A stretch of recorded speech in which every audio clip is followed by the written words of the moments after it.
thoughts and the pain attached to them. Sometimes I wonder why this is happening. It's like nothing I can do would distract me when I think of how I shot myself in the back again. Cause from the infinite words I can say, I put all the pain you gave to me on display, but didn't realize instead of setting it free, I took what I hated and made it a part of me.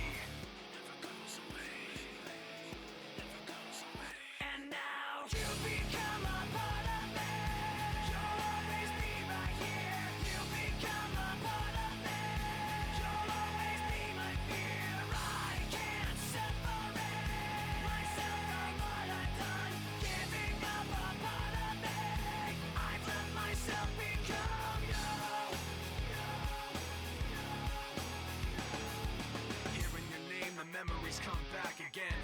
I remember when it started happening. I'd see you in every thought I had, and then the thoughts slowly found words attached to them.